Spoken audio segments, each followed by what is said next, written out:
Today is Monday, March 3rd, 2025. This is Quick Start from CBN News. I'm Dan Andros. President Zelensky responds after a tense argument at the White House on Friday. We'll have that top story and more on today's podcast, where we bring you news from a Christian perspective. Don't forget to subscribe and leave a rating. You can email us your thoughts as well. quickstartpodcast@cbn.org. We'd love to hear from you. We're getting through the news of the day here each and every weekday, bright and early. Joining me today, as always, CBN's Billy Hallowell. And Billy, on the focus story, man, you got a really powerful testimony from someone who's associated with a website we all know. Yes, the co-founder of Wikipedia has become a Christian. His name is Larry Sanger. We're going to get into his journey today on the show. All right, definitely looking forward to that coming up on the focus story. On the main thing, a U.S. nonprofit is facing a lawsuit for allegedly coordinating with Hamas. Madison Seals has the stunning details on that coming up on the main thing. We're going to get to the news in 90 here in just a moment, but first, we are going to pause for 30 seconds to hear a message from our friends at The Chosen. It's Holy Week in Jerusalem, and the city is restless. The people of Israel welcome Jesus as king, his followers ready for revolution.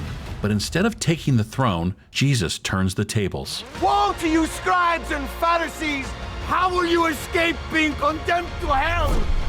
Experience Holy Week like never before. What have you done? Coming soon to theaters, The Chosen, Last Supper. Get your tickets now.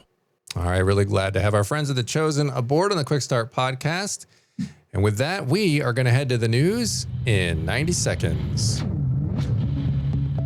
In just a day after a heated Oval Office exchange, Ukrainian President Volodymyr Zelensky publicly thanked President Trump, Congress, and the American people for their support during Ukraine's 3-year war with Russia. In a series of posts on X, he acknowledged U.S. aid as vital in helping us survive and reaffirmed Ukraine's strategic partnership with the U.S. despite the tough dialogue during Friday's meeting. That's how he phrased it. Zelensky's tone shifted to gratitude. It does remain unclear if or when Ukraine and the U.S. will revisit the stalled mineral deal and peace negotiations with Russia. President Trump and Zelensky, they had met on Friday to discuss this potential mineral deal, but the talks collapsed over security demands. And it happened in the gaggle too, which doesn't usually has not really ever happened to have an argument like that play out in public.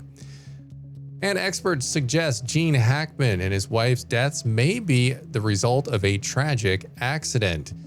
Dr. Michael Baden suggested that Gene Hackman and his wife Betsy Arakawa may have died from not foul play, but potentially, as they theorize in the scenario, that Hackman may have suffered a fatal cardiac arrest, and then his wife, in a panic, rushing to get his medication, might have fallen and suffered a fatal head injury. The investigations are still underway. Those are just some of today's top headlines. You can check out those stories and more over at cbnnews.com.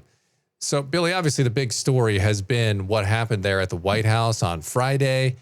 And that was really kind of we talked about it live. I did on the live stream with CBN's David Brody and Kelly Wright as well, and who was there at the White House when it all went down. Zelensky left right behind him there on camera.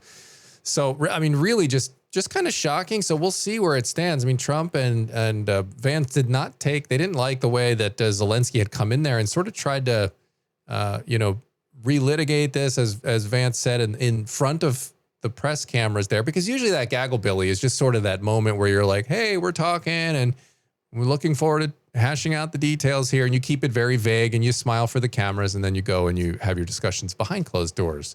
That didn't happen this time. Well, nobody was smiling for the cameras during the Zelensky and Trump and Vance meeting. That is for sure. You know, I think it's interesting, too, because Zelensky came in. There's all these feelings and emotions and thoughts about the money being spent, right? He also came in after this whole thing where you had Trump calling him a dictator and then sort of saying, did I say that? You know, after. So there were tensions that were building before that meeting. And I think so. It was kind of the perfect storm to then come in, and they didn't like the way he came in.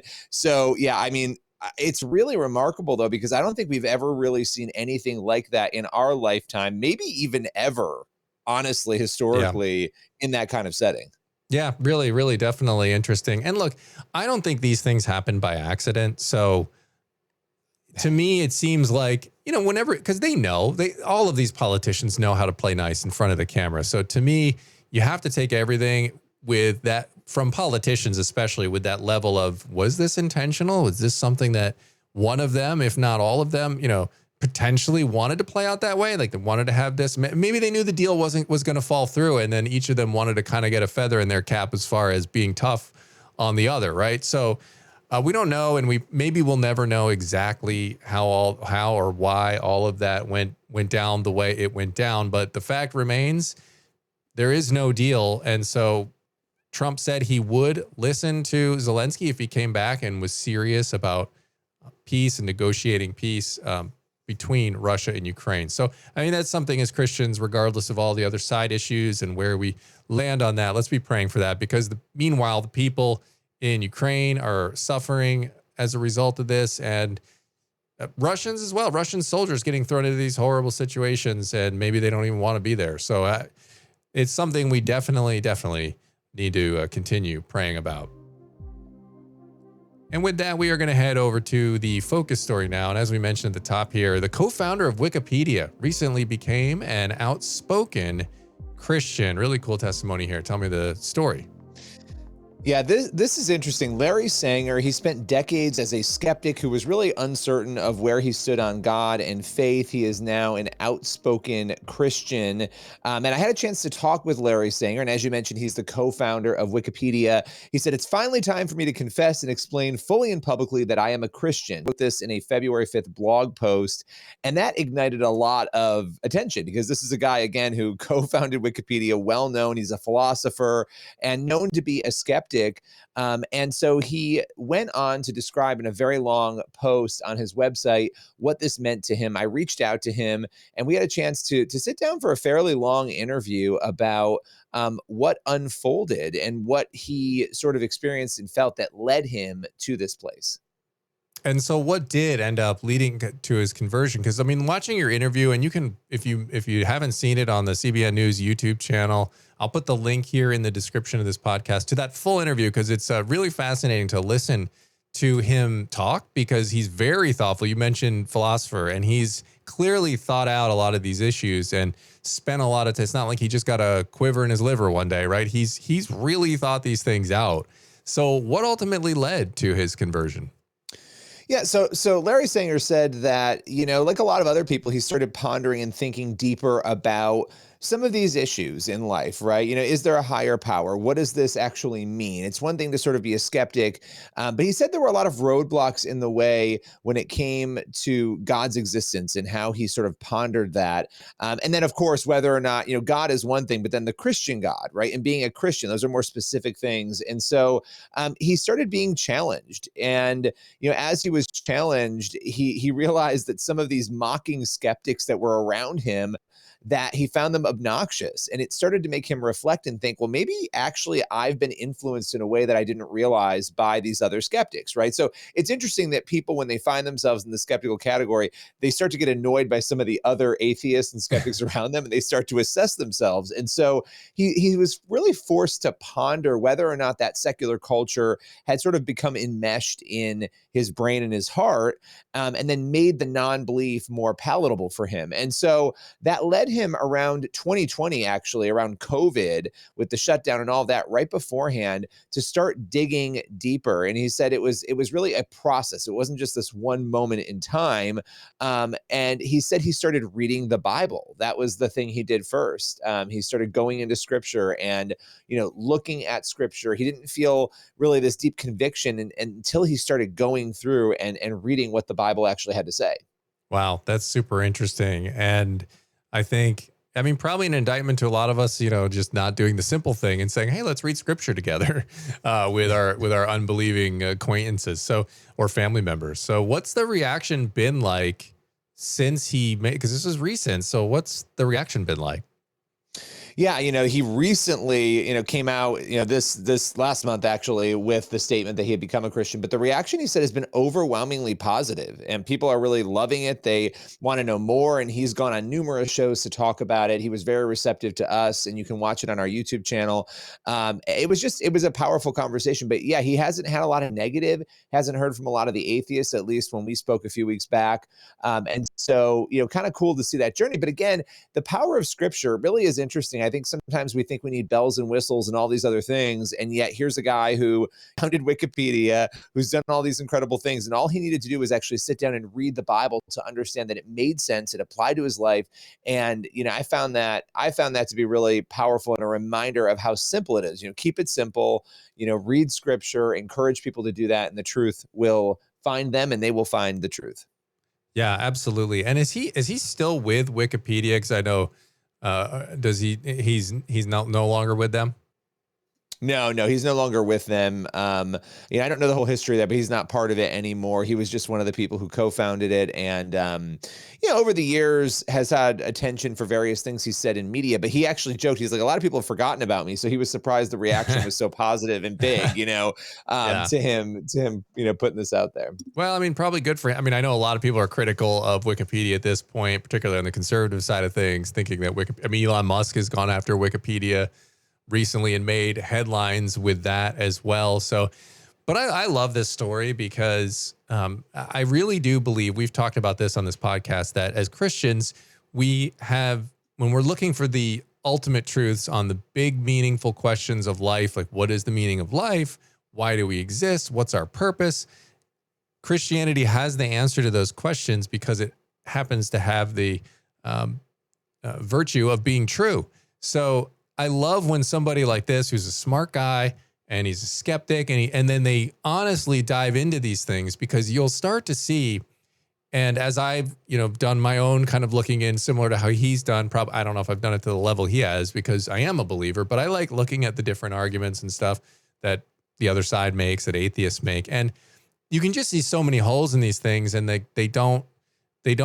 contradict themselves. I mean, just being an atheist and then living in society and actually saying you care about people and everything, all those things contradict themselves. And so as you investigate those, they start to become more clear. So that's why I love his story, because you see, and he talks about all the different things and that he was investigating and reading about, and how his mind was like shifting on those as he was seeing those, problems with the secular atheist worldview. So I think it's really cool.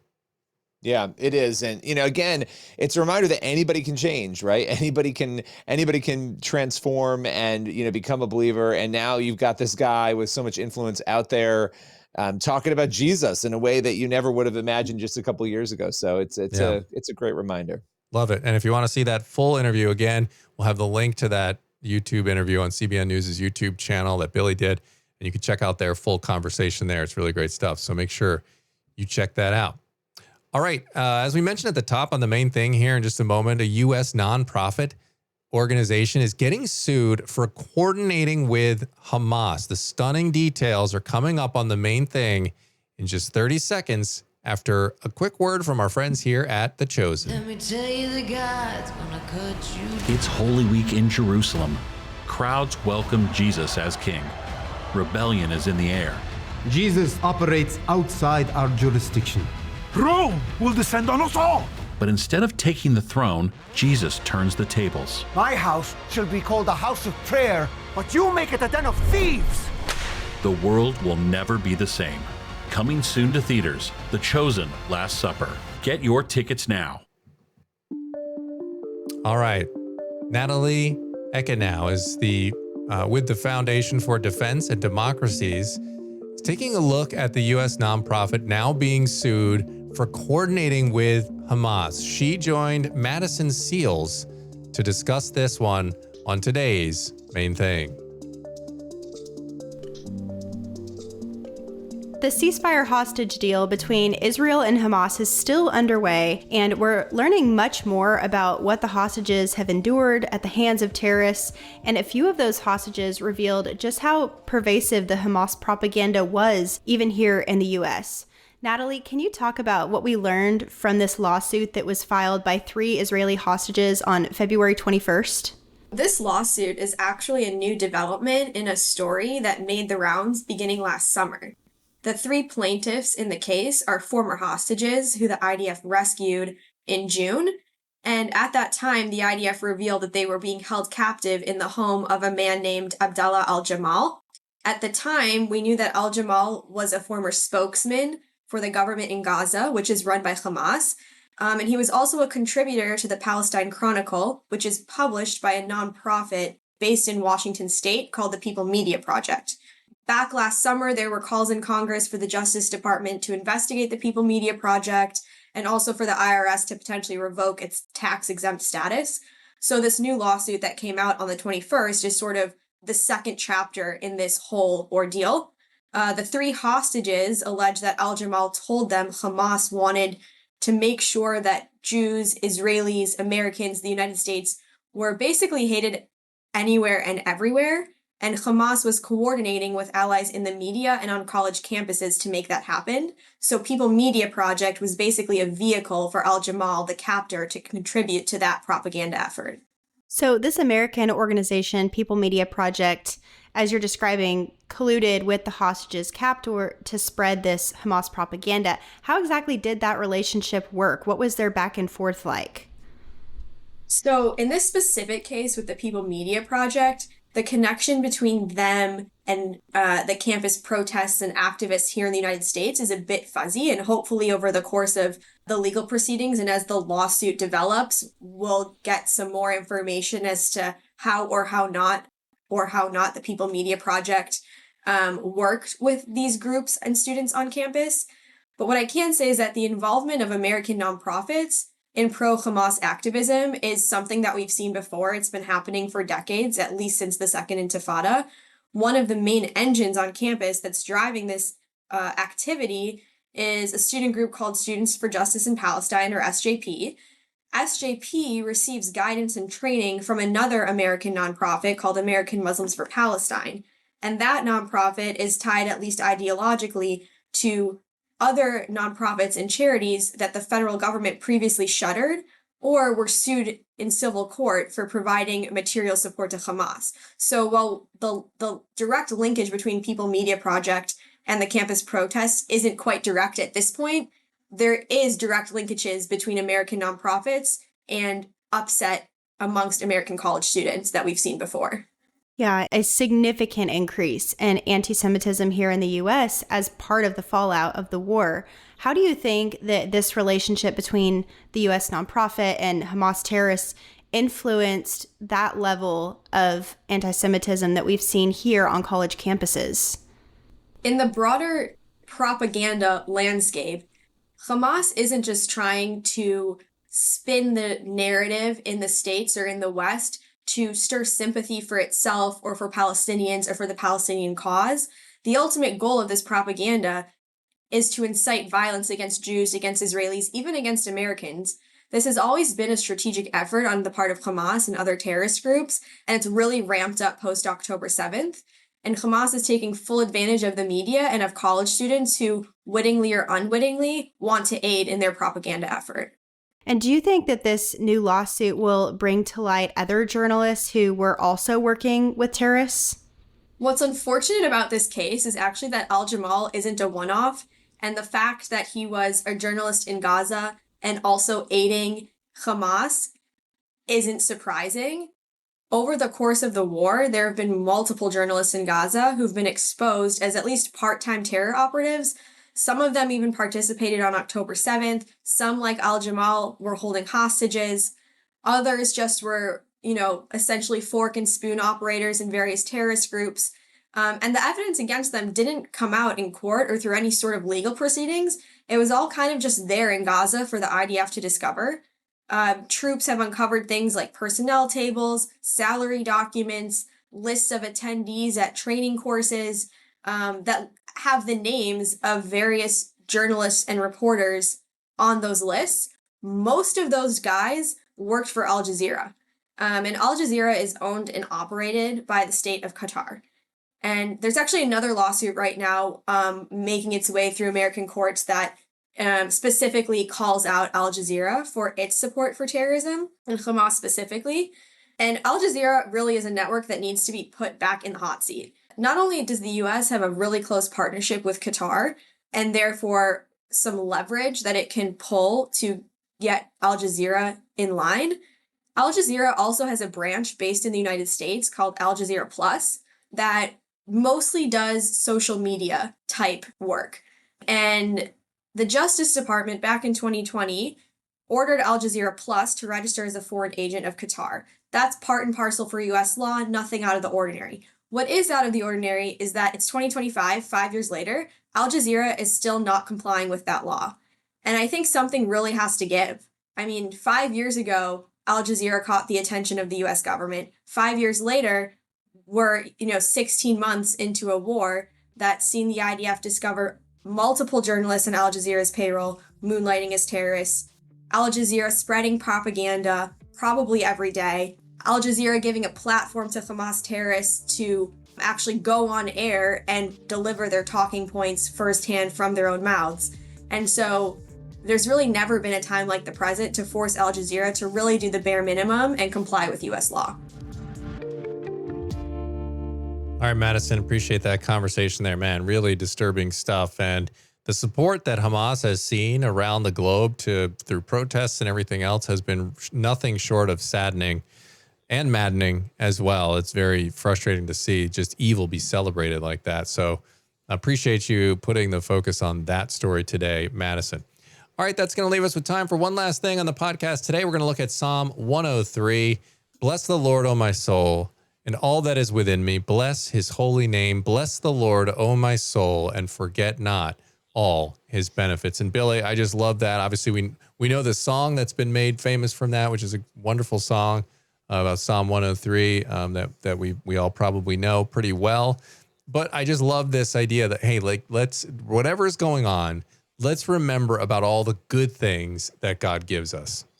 Yeah. And let's keep the focus on him no matter what we're struggling with, because we struggle with lots of things as human beings. So I love that. It's just it's one of those good reminders that you need again and again and again, because life takes so many twists and turns. Absolutely does. All right. Great way to kick off the week. Appreciate y'all being here on the Quick Start podcast. Hope you have a fantastic week ahead of you. As always, get on over to cbnnews.com and faithwire.com for more news from a Christian perspective. Well, Lord willing, that creek don't rise up on us. We'll be back here tomorrow with more. Until then, God bless. See you next time.